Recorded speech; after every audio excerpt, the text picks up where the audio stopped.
everybody. It's Dr. K. Listen, I want to welcome you to another episode of the Whole You podcast, where culture meets wellness.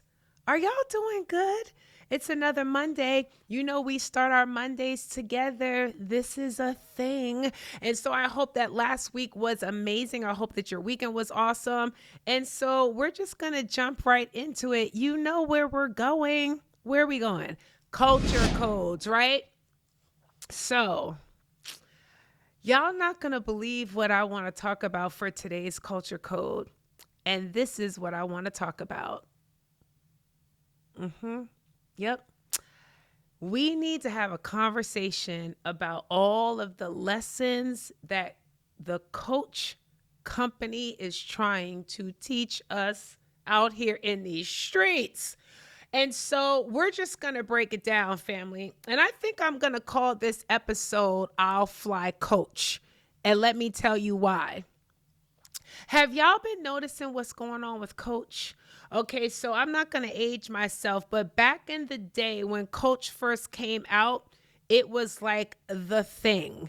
Like if you had a Coach bag, you were really out here doing something.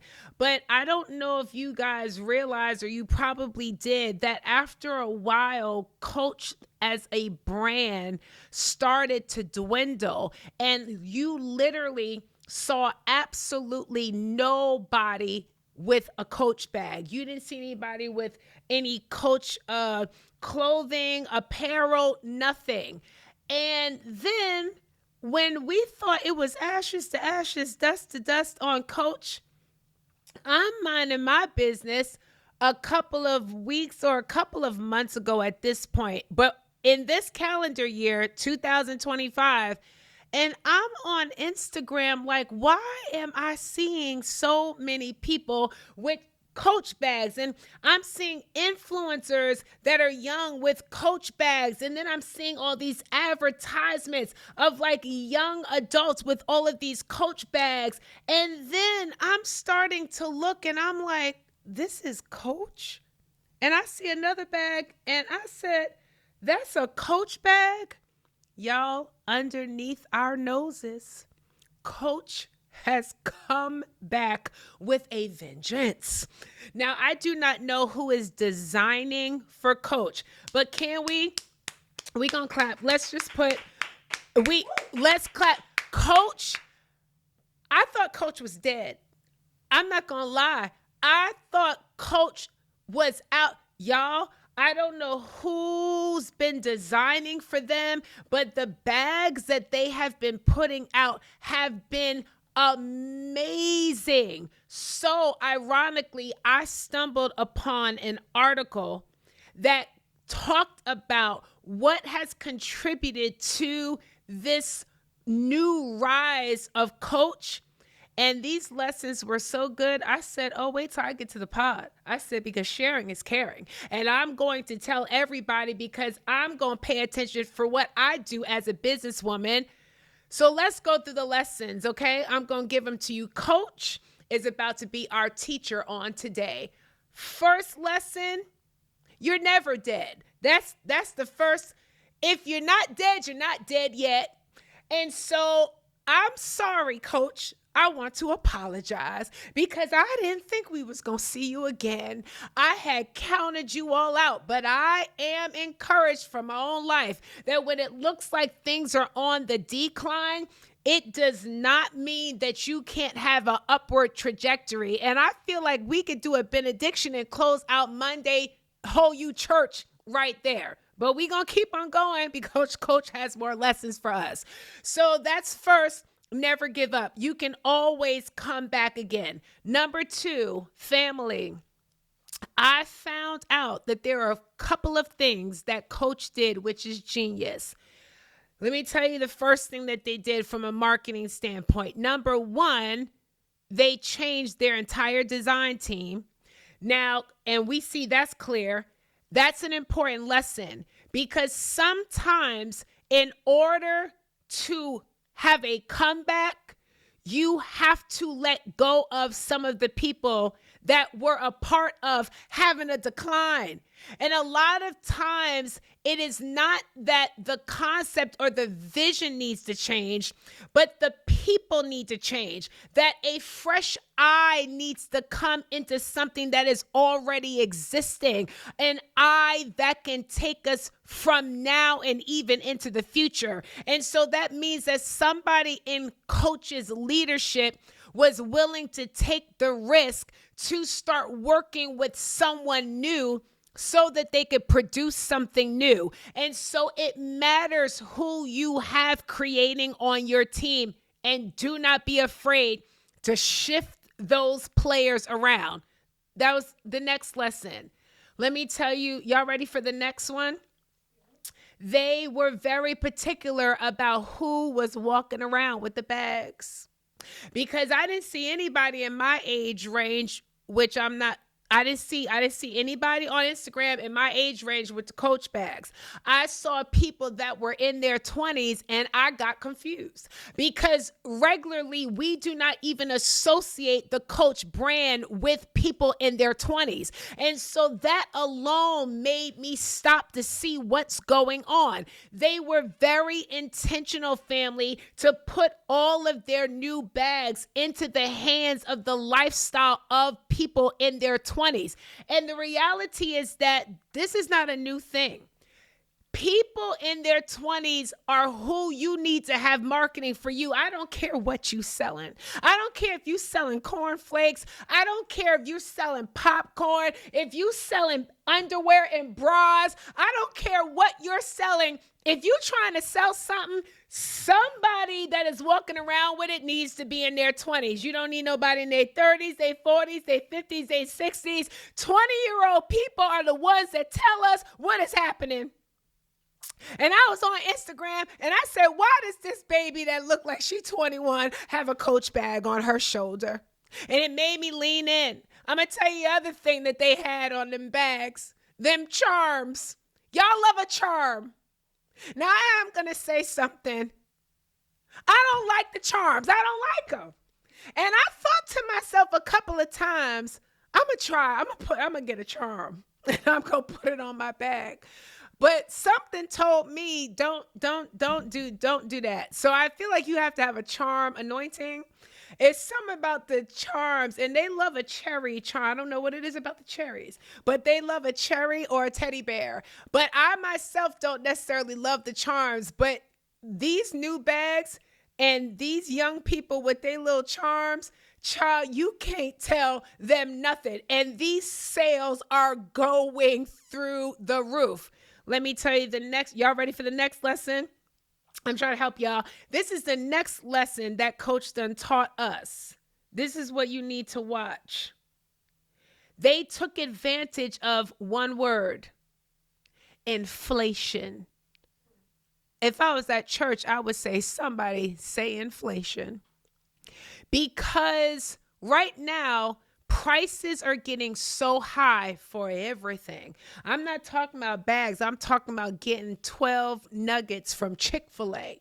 And so because prices are getting so high, and right now finances can be a little challenging for people, people are not going out. Even people that have the money to do so, they're not buying. I was in Phipps Plaza, which is an upscale mall in the Atlanta, Georgia area over the summer. It was, crickets. What you just heard, it was crickets in there. It was me and the employees. That's the only people that was in there. I was in the Louis Vuitton store, me and the employees, because there wasn't nobody else in there. And then I went to the Gucci store, and you know who was in the Gucci store? Me and the rest of the staff that was in there. And then I went to the Chanel store, and y'all want to know who was in the Chanel store at Phipps Mall? Me and the people that work at Chanel. And so I was like, clearly, I don't need to be in here either. So I was like, I need to get out of here. Family, so now Coach is taking advantage of this because I don't want to misuse my resources in this very complex economic time. So I'm not going to buy a Gucci bag. I'm not going to buy a Louis Vuitton bag, but I don't have to, because look at the new Coach bags. They're taking advantage of what's going on inflation-wise in culture. Y'all want to know The last thing that they did that I thought was genius, I said, oh, this is so smart. They said, as a company, we're pulling all of our stores out of outlet malls. And I said, oh my goodness. And let me tell you the wisdom in that. I remember, first of all, I want to say I love outlet malls. I don't know what it is. It's so fun. First of all of them, 90% of them are outside. And it's something about shopping outside that make you happy. Also, it looks like you've driven into a city, a city of stores, and especially in the holiday season. And the lights are out there, and it's like, I'll be home for Christmas. And there's all these people and families, and it's love and joy. And you know what else Outlet Malls has? Auntie Anne's. They have Auntie Anne's, and you can smell the pretzels, and you going into Nike, and you coming out of Nike. And then they got food trucks, and then all of a sudden you going to the Adidas store. And then your cousin's like, I'm going over to Oakley store. And then your other cousin is like, I'm going to go over. And it's just, you just outside. You got there at 12 o'clock. Now it's 8 o'clock at night. And you don't even know. It's just family time. It's wonderful. But the challenge is that I remember when Coach started popping up in the outlet mall. And I remember that those Coach bags in the outlet mall was $12. You could get a whole tote, a large tote, for $12. And I remember years ago myself thinking, I shouldn't be $12 seem like is this a super clearance? And so I was looking at the bag like, do I really want this bag? Because this bag only $12. In addition to that, it became too available. And so Coach recognized that when they made their bags too accessible, that the value of it started to come down. I'm closing. If I was preaching, this is what I want to tell you. Don't always make yourself so accessible. Don't always make yourself so available. It is not necessarily a good thing that people can always get their hands on you. You want people to have to go out of their way, to have to drive a little bit, to have to go from outside to the inside, that they have to pay $14, not $12. You want to make sure that if you want people to see your value, that you act like you have value. And so right now, Coach is doing well. And so this is what I'm going to say. I like to fly first class. I absolutely do. I like it because it's room. I've been needing a little room. I need to spread out. I like it because the snacks, I got more snack options. And then if I'm on a long distance flight, the first class, they bring me food and I like to eat. But I want to say that the Coach brand is teaching us that, you know what? It actually might be okay. And it also might be a good thing to just go ahead and fly Coach.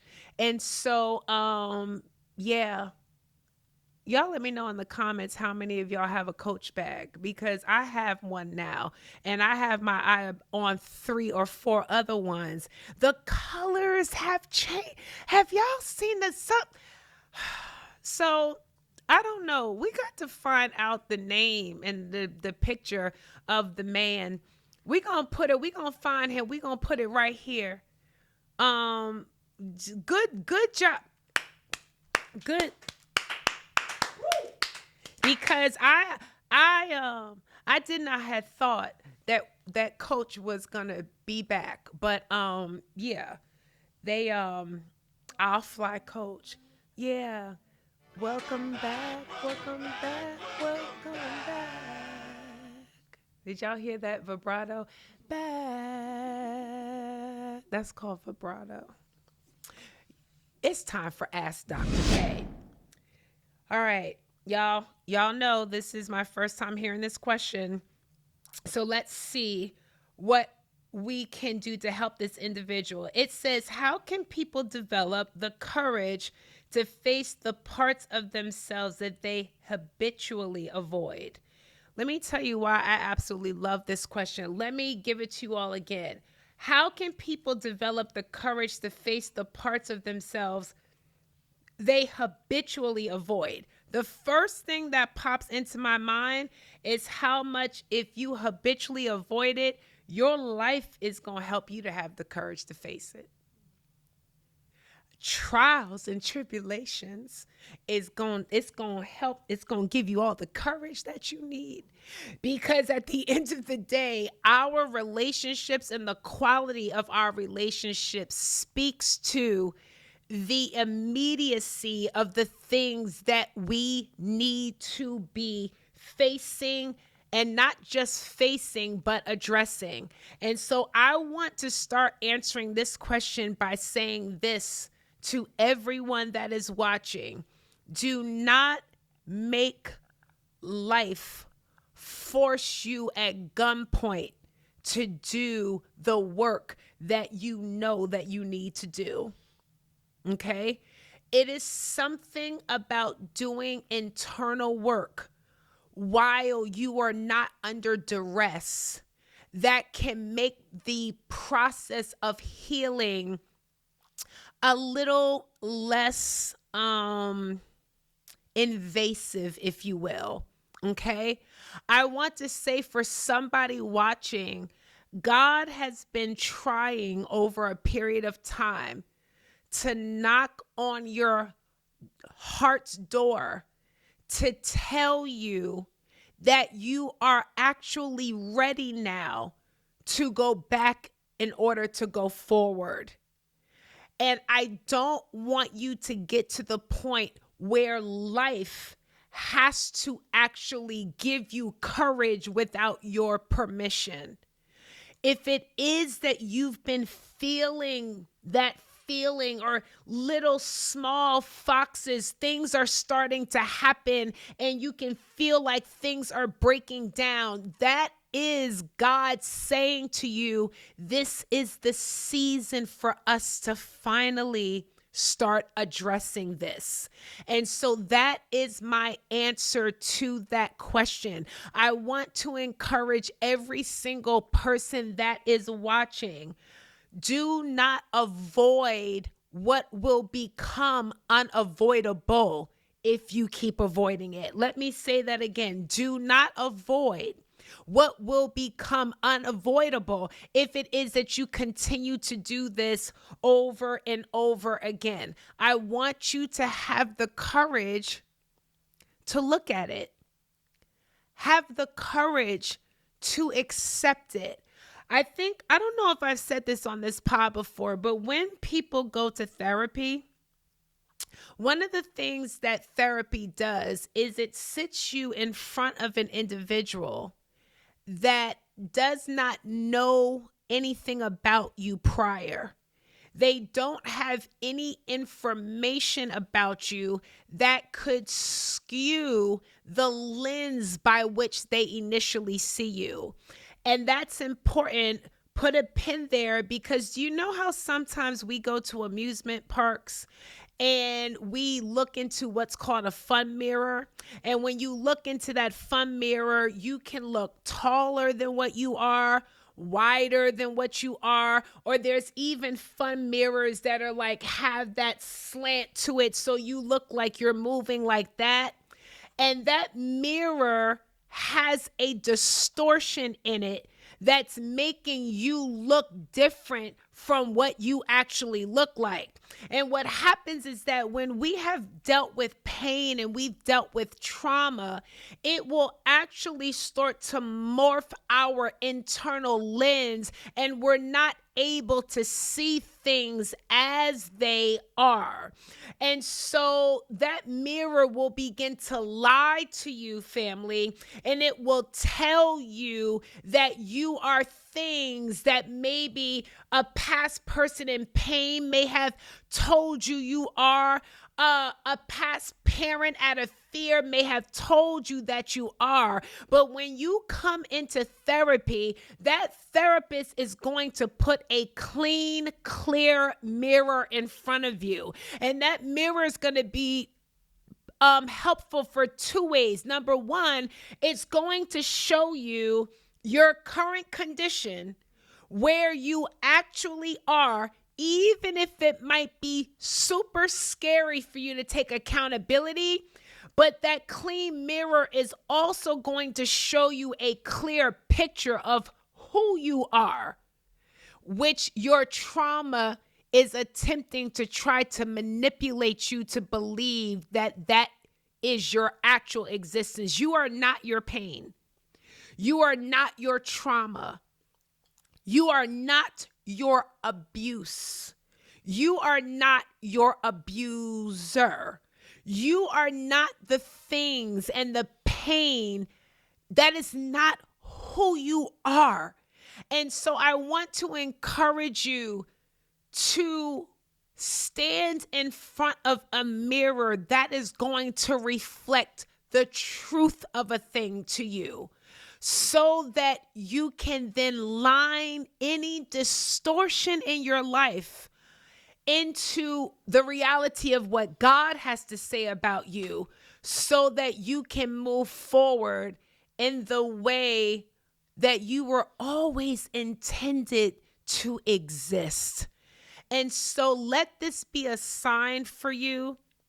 Stop avoiding what is inevitable.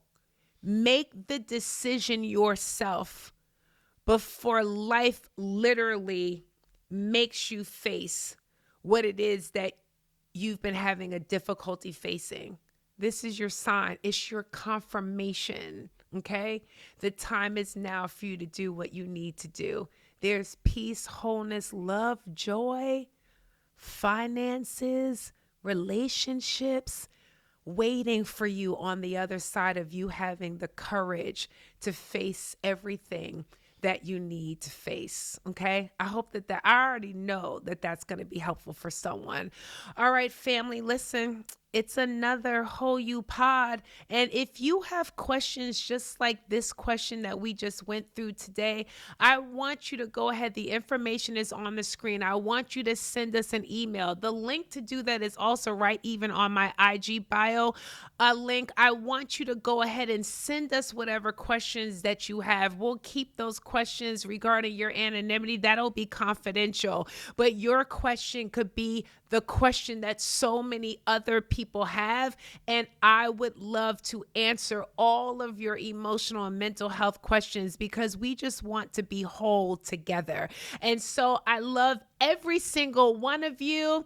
Drop a line in the comment section. Let me know whether or not this podcast was helpful, whether it was enjoyable, and also let me know if you're going to go out and buy a Coach bag, okay? I love you, family. Make sure you like. Make sure you subscribe, right? Y'all already know all the feels. And I'll see you again next Monday.